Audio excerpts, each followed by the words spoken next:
Hey guys, what's up? This is your boy Sarthak and you are watching Bits for Bits YouTube channel.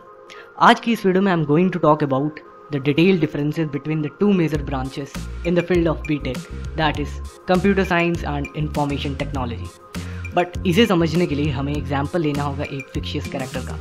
Let's say his name is Anurag.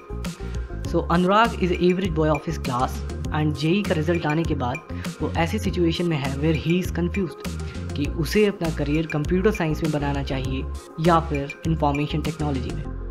One of Anurag's friend Rajneesh, उसने किसी college में computer science को choose किया है, but अनुराग को उस college में computer science नहीं मिल पा रहा है. It is just because of his low rank.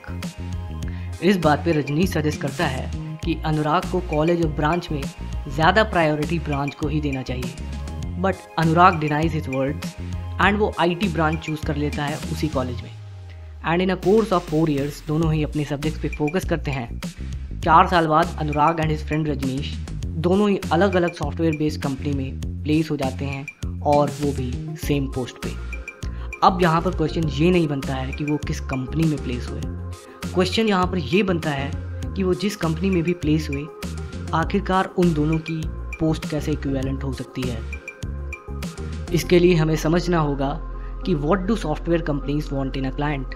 आखिर सॉफ्टवेयर कंपनीज जो कॉलेजेस को अप्रोच करती हैं वो किस माइंडसेट के साथ आती हैं. क्या वो क्लाइंट्स को एज अ कंप्यूटर साइंस या फिर IT ब्रांच स्टूडेंट्स की तरह ट्रीट करती हैं, या फिर वो उनमें एक coder, good problem solving skills, smartness और यूनिकनेस को चेक करती हैं. तो यार इन्हीं सब बातों के साथ स्टार्ट करते हैं अपने आज के डिबेटेबल टॉपिक को, जो कि है computer science versus information technology. सबसे पहले we will be discussing about the similarity between computer science and information technology. तो अगर हम लोग सिमिलैरिटी की बात करें तो 90% सिलेबस दोनों ही ब्रांचेस का सेम होता है. बचा हुआ 10% डिफरेंस होता है उसमें. जैसे एग्जांपल के लिए हम लोग समझ सकते हैं कि अगर फर्स्ट सेमेस्टर में कंप्यूटर साइंस में X, Y और Z सब्जेक्ट्स पढ़ाए जाते हैं तो वही सब्जेक्ट्स इंफॉर्मेशन टेक्नोलॉजी में सेकेंड सेमेस्टर में पढ़ाए जाते हैं एंड वाइस वर्सा. डिफरेंस यहाँ पर सिर्फ तब आता है जब एक टाइम के बाद एट वन पॉइंट आपको 2-4 सब्जेक्ट बदले हुए नज़र आते हैं. For example e commerce, e business and so many else.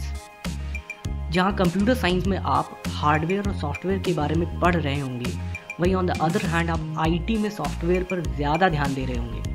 So you can see that IT is basically the subset of CSE.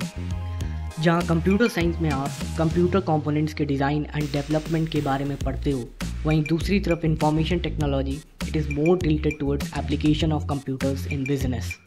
Computer science में आप compilers and operating system, computational science and engineering, computer vision, embedded system जैसे areas में अच्छे से सीखते हो.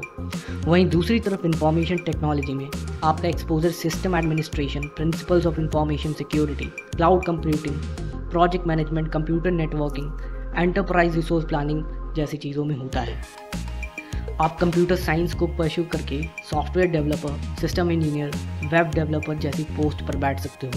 वहीं information technology से आप information security analyst, network architect, database administrator, system administrator जैसी पोस्ट पर बैठ सकते हो. बट इसका मतलब ये नहीं है कि आप IT ब्रांच चूज़ करने से आपका सॉफ्टवेयर डेवलपर बन पाना is not possible. You still can. आप अब भी सॉफ्टवेयर डेवलपर बन सकते हो, बट हाउ? इसका सीधा आंसर यही है कि tech companies ask for the subject common in IT and CSE both. कहने का मतलब ये है कि टेक कंपनीज क्वालिफाइंग राउंड्स में IT और CSE के कॉमन सब्जेक्ट से क्वेश्चन पूछती हैं, such as micro processors, database and algorithms, DBMS, operating systems and your coding skills, जो कि ऑफ कोर्स आप दोनों ही ब्रांचेस में डेफिनेटली करोगे.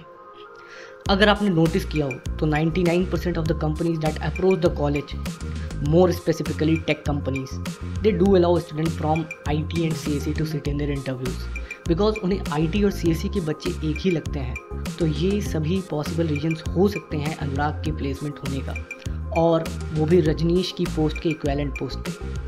तो इस कंपैरिजन से हमें ये पता चलता है कि IT और CSE में प्लेसमेंट्स और करियर अपॉर्चुनिटीज़ इक्वल होती हैं. और एट द एंड मैटर ये नहीं करता आप किस ब्रांच से हो, मैटर ये करता है आप कितना अपनी लिमिट्स को पुश करते हो. Because many big companies allow students to take part in their qualifying rounds irrespective of their branches. And that's where I conclude this video.